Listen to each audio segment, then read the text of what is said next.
আল্লাহ পাক রব্বুল আলামিন কুরআনে বলেন, ওয়া ইযা কুরিআল কুরআন, যখন তোমাদের সামনে কুরআন পড়া হবে তখন তোমরা মনোযোগ দিয়ে শুনবে, ওয়া আনসিতু, এবং চুপ থাকবে, লাআল্লাকুম তুরহামুন, যাতে করে তোমাদের উপর রহমত বর্ষিত হয়। রাসূল সাল্লাল্লাহু আলাইহি সাল্লাম হাদিসে বলেন, আল কুরআন হুজ্জাতুল লাকা ওয়া আলাইক, কুরআন হলো তোমাদের পক্ষে অথবা বিপক্ষে দলিল। এই কোরআন অনুযায়ী যদি আমল করো তাহলে তোমাদের পক্ষে সাক্ষী দিবে, আর যদি তোমরা এই কোরআনের বিপক্ষে আমল করো তাহলে এই কোরআন তোমাদের বিপক্ষে সাক্ষী দিবে। এই কোরআন বুঝতে হলে, হাদিস বুঝতে হলে আমাদেরকে পড়াশোনা করতে হবে। আলহামদুলিল্লাহ, এই বাংলাদেশে অসংখ্য কওমি মাদ্রাসা, বিভিন্ন মাদ্রাসা আছে আলহামদুলিল্লাহ, কিন্তু একটা জিনিস লক্ষ্য করে দেখা যায় যে স্কুল কলেজে জেনারেল লাইনে কোরআনের কোনো শিক্ষা নেই, হাদিসের কোনো শিক্ষা নেই, অথচ প্রত্যেকটা মুসলমানের জন্য কোরআন শিক্ষা করা ফরজ। যদি এই কোরআন শিক্ষা করতে পারি তাহলে হালাল হারাম আমরা বুঝতে পারবো, যদি কোরআন অনুযায়ী চলতে পারি তাহলে জান্নাত পাবো, যদি রাসূলুল্লাহ সাল্লাল্লাহু আলাইহি ওয়াসাল্লামের আদর্শ অনুযায়ী চলতে পারি তাহলে আমরা খাঁটি মুমিন হব। কিন্তু এই খাঁটি মুমিন, একজন মুসলমান, খাঁটি মুসলমান হওয়ার জন্য আমাদেরকে কোরআন বুঝতে হবে, হাদিস বুঝতে হবে।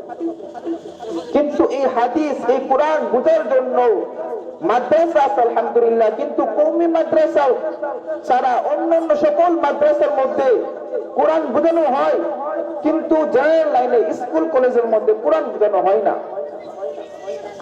এমন তো কোনো শিক্ষা না যে শিক্ষার মধ্যে কোরআন নেই। এটা আবার কিসের শিক্ষা? যদি এই শিক্ষা আপনাকে কোরআন না শিখায়, যদি এই শিক্ষা আপনাকে রাসূলের আদর্শ না শিখায়, এটা কোনো শিক্ষা হতে পারে না। শিক্ষা হতে হবে এমন যে শিক্ষার মধ্যে কোরআন আছে, হাদিস আছে।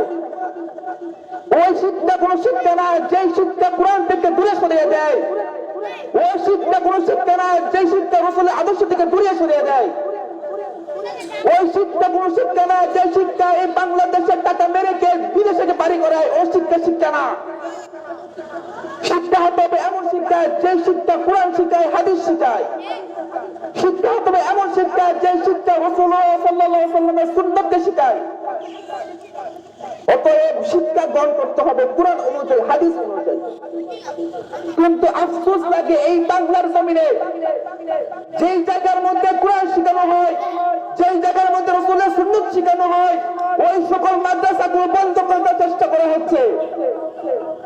স্পষ্ট ভাষায় বলতে চাই, এই বাংলার জমিন এটা মুসলমানের জমিন, এই বাংলার জমিন এটা মুমিনদের জমিন।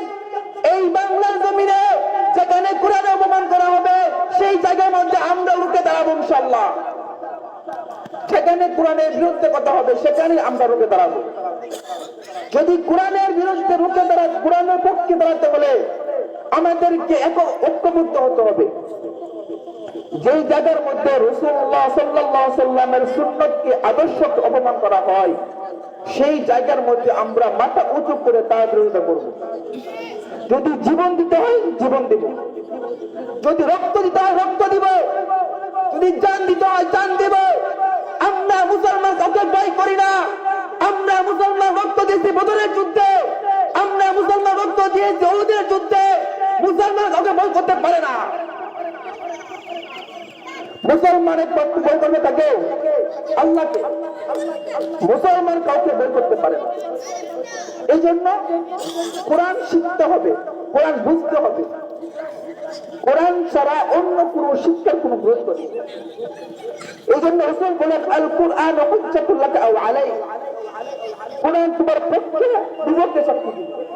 যদি কোরআন অনুযায়ী চলো পক্ষে সাক্ষী দিবে, যদি বিপক্ষে চলো বিপক্ষে সাক্ষী দিবে। এটা আমাদের উচিত কোরআনকে ধারণ করা, নিজের সন্তানকে কোরআন শিক্ষা দেওয়া, নিজের সন্তানকে রাসূলের আদর্শ অনুযায়ী চলা, নিজের সন্তানকে রাসূলুল্লাহ সাল্লাল্লাহু আলাইহি ওয়াসাল্লামের সুন্নাত অনুযায়ী নিজের সন্তানকে গড়ে তোলা। এই জন্য কোরআন শিক্ষা হলে আপনাকে আপনার সন্তানকে মাদ্রাসায় পড়াতে হবে। স্কুলে পড়ান আমার তো সমস্যা নেই, কিন্তু স্কুলে পড়ানোর আগে আপনার সন্তানকে কোরআন শিক্ষা দিন। কলেজে পড়ান আমার কোনো আপত্তি নেই, ডাক্তার বানান, ইঞ্জিনিয়ার বানান, আমার কোনো আপত্তি নেই। আপত্তি একটা জায়গায়, আপনি যদি কোরআন না শিখান ছেলে ডাক্তার হয়ে দুর্নীতি করবে। আপনি যদি কোরআন না শিখান সে ইঞ্জিনিয়ার হয়ে দুর্নীতি করবে। আপনি যদি কোরআন না শিখান দেশের ক্ষমতা দিয়ে দুর্নীতি করবে। দুর্নীতি এই বাংলাদেশ জমিনে চলবে না। এটা বাংলার জমিন, মুসলমানের জমিন। মুসলমানের জমিনে কোরআনের আইন চলবে না, এটা হতে পারে না। আমরা সবাই নিজেও কোরআন পড়ব, সন্তান, আত্মীয় স্বজন, বন্ধু বান্ধব সবাইকে কোরআন শিখাবো। এই জন্য কোরআন শিক্ষা দেওয়ার জন্য আমাদের কুসুয়া মাদ্রাসা আছে। আলহামদুলিল্লাহ বাংলার জমিনে বিভিন্ন জায়গায় অসংখ্য কওমি মাদ্রাসা আছে, অসংখ্য মাদ্রাসা আছে। সেখানে আপনার সন্তানকে কোরআন শিক্ষা দিন। কোরআন শিক্ষা দেওয়ার পর আপনি অন্য বিভিন্ন লাইনে পড়েন, আমার কোনো আপত্তি নেই। কোরআন শিক্ষা দিলে আপনাকে সম্মান করবে। যদি কোরআন শিক্ষা না দেন আপনাকে সম্মান করবে না আপনার সন্তান। এই জন্য আমাদের উচিত আমাদের সন্তানদেরকে কোরআন শিক্ষা দেওয়া, আমাদের সন্তানকে রাসূলুল্লাহ সাল্লাল্লাহু আলাইহি ওয়াসাল্লামের আদর্শে বড় করা। পারবো তো ইনশাআল্লাহ? আল্লাহ তাআলা আমাদেরকে, আমাদের সবাইকে কোরআন শিখে এবং কোরআন অনুযায়ী আমল করার তৌফিক দান করুন।